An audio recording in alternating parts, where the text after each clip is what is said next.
He had everything men spend their entire lives chasing: power, wealth, admiration. Yet the night Alexander Monroe chose to pretend he could no longer walk, he wasn't testing his body. He was testing love. From a wheelchair overlooking Manhattan, he watched the woman he planned to marry slowly pull away, her promises fading with every step she realized he could no longer take. What she didn't know was that every silence, every excuse, was carving a deeper wound inside him. And in the shadows of that betrayal, a quiet presence began to change everything. Because sometimes losing everything is the only way to discover who would stay when there's nothing left to offer.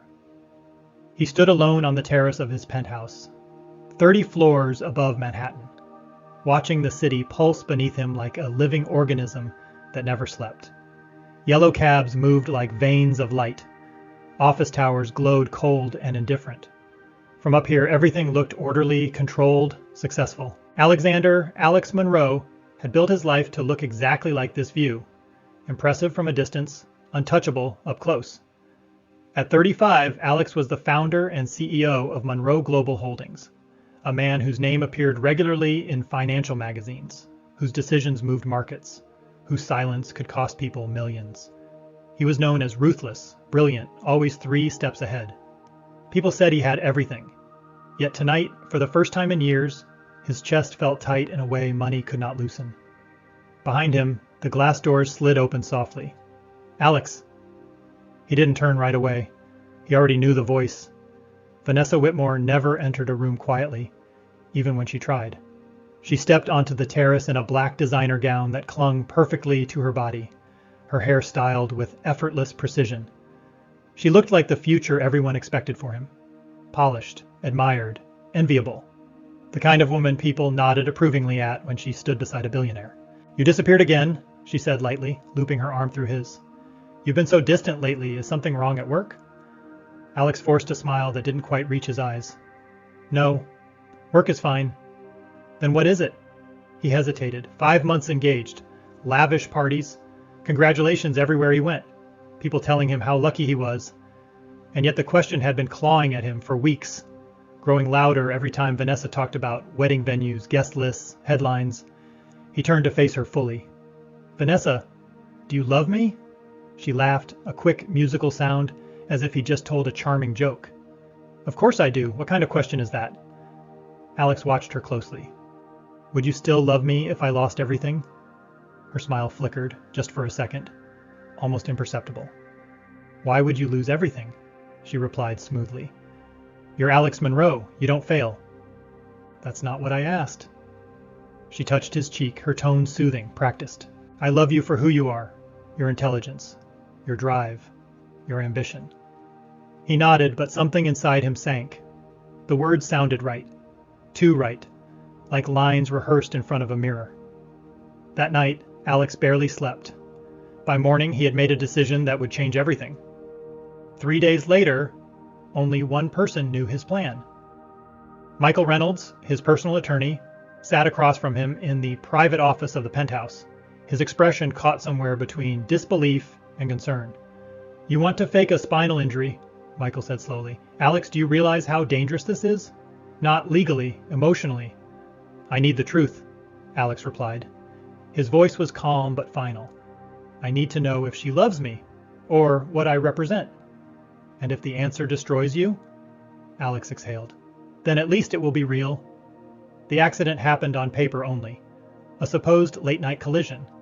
Emergency reports, hospital records. Specialists confirming what Alex already knew wasn't true. Within 48 hours, the news spread. Alexander Monroe would never walk again. Vanessa arrived at the penthouse the evening Alex returned home in a wheelchair. She paused at the doorway of the master bedroom, her eyes scanning the room before settling on him. "Oh my God," she said, rushing forward. Her face showed concern, but something else too. Tightness, calculation. "How are you feeling?" "Pain," Alex answered quietly, "and a lot of uncertainty." The doctor's prognosis had already been delivered to her. Long recovery, uncertain outcome, possibly permanent. She sat beside him on the bed, her hand resting lightly on his arm, as if afraid to press too hard. I'll be here, she said. Of course I will. But when she looked away, Alex saw it clearly. Not fear for him, fear for herself. The days that followed were brutal in ways he hadn't anticipated. Not because of the chair, not because of the lie, but because of what the lie revealed. Vanessa visited less, always busy, always exhausted. When she came, her patience was thin, her smile forced. Her friends, Brianna Collins and Madeline Brooks, hovered around her, whispering when they thought Alex couldn't hear. One afternoon, from the terrace where he now spent most of his time, Alex heard laughter drifting from inside the penthouse. You can't marry a man who can't even stand, Brianna said bluntly. People will talk. Vanessa sighed. I know, this wasn't the life I planned. Then don't trap yourself, Madeline added. There are plenty of powerful men who don't come with complications. They laughed. Alex closed his eyes. And in that moment, the last of his doubt died. But someone else was there every day. Emily Carter never announced herself. She didn't hover or pretend.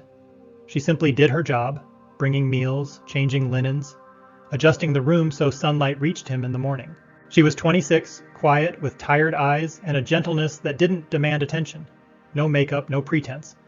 She spoke to him like a human being, not a fallen idol. One evening, as she placed a cup of tea beside him, she asked softly, Are you comfortable, Mr. Monroe? He looked up at her. You don't have to ask that every time. She smiled, small and sincere. I know. I just like to. There was no pity in her eyes, no calculation, just care. For the first time since the accident, Alex felt something warm settle in his chest.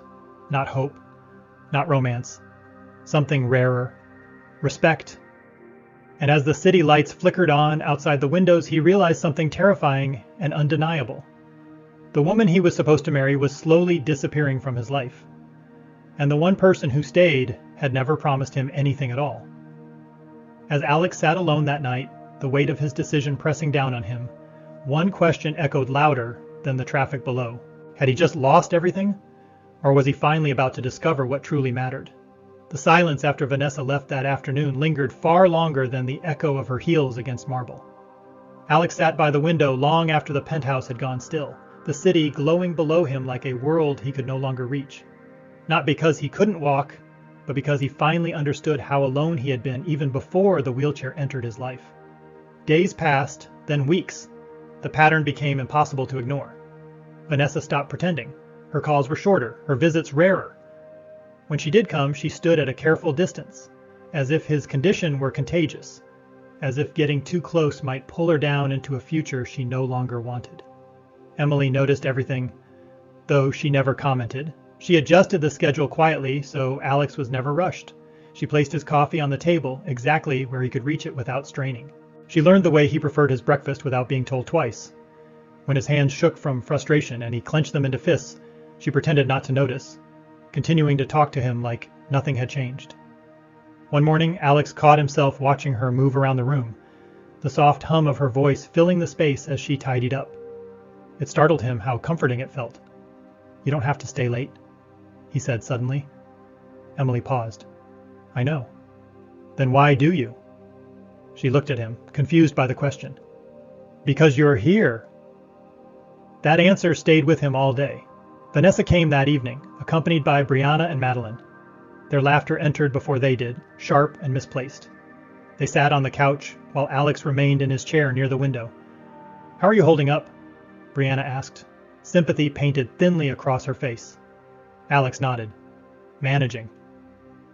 Madeline leaned closer to Vanessa and whispered something that wasn't quiet enough. Vanessa stiffened, then turned back to Alex. We need to talk, she said. Her tone made it clear this wasn't a conversation. It was a decision already made. I've been thinking, Vanessa continued, about us, about the future, about what this means. Alex waited. I love you, she said quickly, the words rushing out as if they needed to be said before courage failed her. But I don't know if I can handle this. I didn't imagine my life this way. He studied her face. There was no cruelty there, only fear. Fear of being tied to something imperfect. Fear of losing the life she had carefully curated. If you want to leave, Alex said softly. You should. Her eyes widened. You're not even going to fight for us. I won't beg someone to stay who doesn't want to, he replied. I deserve more than that. Vanessa stood, anger flashing briefly across her face, quickly replaced by wounded pride. Fine, she said. Take time to think. I'm not abandoning you. But they both knew the truth. After they left, Alex sat motionless, his chest tight. The ache unfamiliar and raw. The woman he thought he loved had never truly seen him. And now that the illusion was gone, he felt something unexpected beneath the pain. Relief. Emily entered quietly, carrying a bowl of soup. She noticed his expression immediately. Do you want company? She asked gently. Or quiet? He swallowed. Company. She sat across from him, not too close, not too far, just present. Do you want to talk about it? No, he said after a moment, but thank you for asking. They ate in silence. It wasn't awkward. It felt human. That night, Alex didn't sleep. He replayed every moment with Vanessa, every conversation layered with ambition and appearances. And then he thought of Emily, who never asked who he was before the chair or what he could give her. The next morning, he asked Emily a question that surprised even him. What do you want from life? She blinked. That's a big question. You don't have to answer if you don't want to. Emily thought for a moment. I want to finish school. I had to drop out when my father passed. My mom works too much already. I want to help her. That's it? She smiled shyly. That's everything to me. No mention of wealth, no dreams of luxury, just responsibility and hope. Alex felt something shift inside him. Days later, he told her the truth. They were sitting by the window when he said it, his voice steady but his hands trembling. I need to tell you something, he began. I'm not actually paralyzed. Emily froze. He explained everything. The test, the lie, the reason. She listened without interrupting, her face unreadable. When he finished, he braced himself for anger, for disappointment, for betrayal. Instead, Emily exhaled slowly. Thank you for telling me, she said. That's it? He asked quietly. She nodded. I took care of you because you needed care, not because you couldn't walk. That doesn't change. Something in Alex broke open. Tears blurred his vision, unexpected and unstoppable. That was the moment he understood. Love wasn't loud. It didn't demand proof. It stayed when no one was watching. 2 weeks later, Vanessa was gone for good. No calls, no explanations, just absence. And Alex felt lighter than he had in years. He arranged for Emily's education without ceremony, without making it a spectacle. When she tried to refuse, he stopped her gently. You didn't help me because you had to, he said. Let me help you because I want to. Their relationship changed slowly. Not into romance, not yet. Into something deeper. Trust, respect, quiet understanding. Alex stood up from the wheelchair for the first time when he was alone. He walked. He breathed. He laughed softly to himself, not in triumph, but in gratitude. He hadn't lost anything. He had finally gained clarity. The morning Alex finally stood up, there was no dramatic music, no applause, no one watching. The penthouse was quiet, wrapped in the soft gray light of early dawn. He placed his hands on the armrests of the wheelchair and paused, breathing slowly, steadying himself. Not because his legs couldn't hold him, but because the moment carried weight. When he rose, it felt less like reclaiming his body. He stood there for a long time, staring at the city beyond the glass. Manhattan looked the same as always. Restless, ambitious, unforgiving. But Alex knew he was no longer the man who once measured his worth by height, power, or control. He had learned something far more day he had learned. Later that morning, Emily arrived with breakfast as Mr. Moe and she entered Her eyes widened, but there was no fear, no accusation, only surprise. Then you're okay? Yes, he answered simply. She didn't ask questions. She didn't demand explanations. She smiled, a small, genuine smile, and nodded as if the world had simply corrected itself.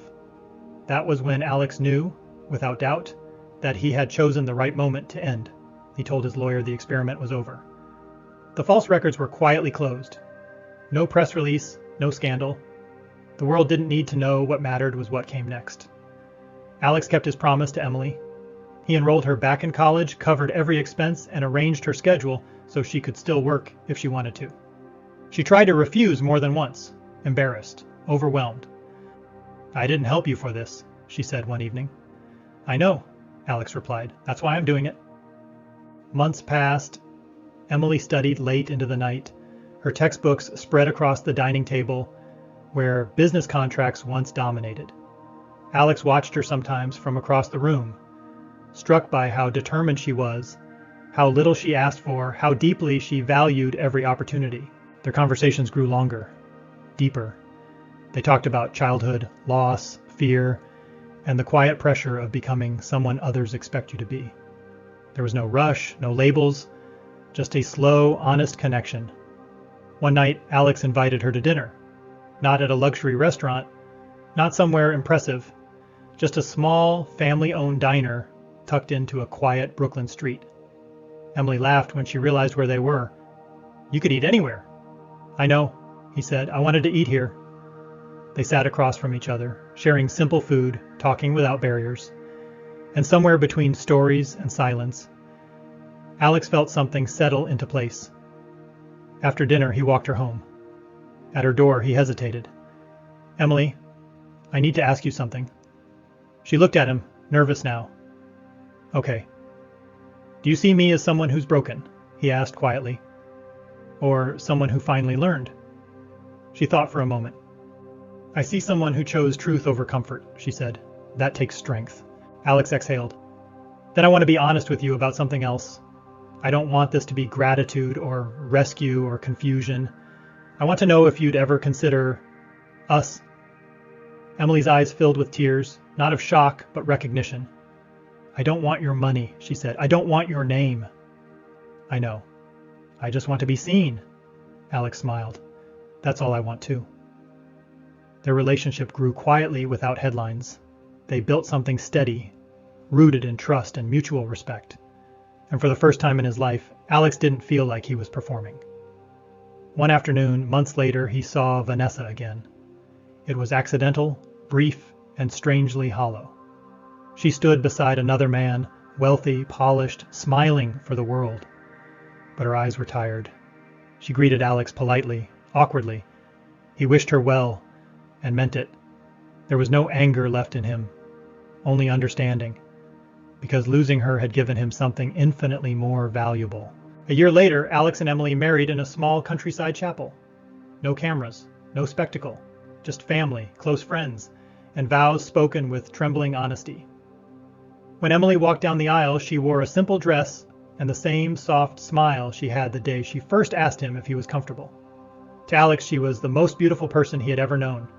They built a life that didn't revolve around wealth, but around presence. They had 2 children, a boy and a girl, and Alex taught them lessons he had once learned the hard way. That the truest measure of a person is not what they have, but how they treat others when there is nothing to gain. That love does not cling to perfection. It stays through uncertainty.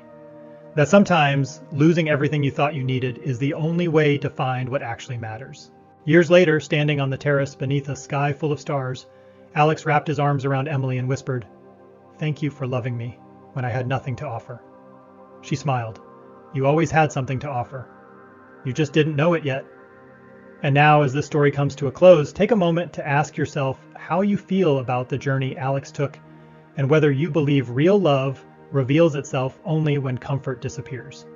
Do you think Emily's choice proves that love built on kindness lasts longer than love built on status? If this story moved you, comment the number 100 below. Tell us which country you're watching from. And if you believe this story deserves to be shared, pass it on to someone who still believes love should be measured by more than money.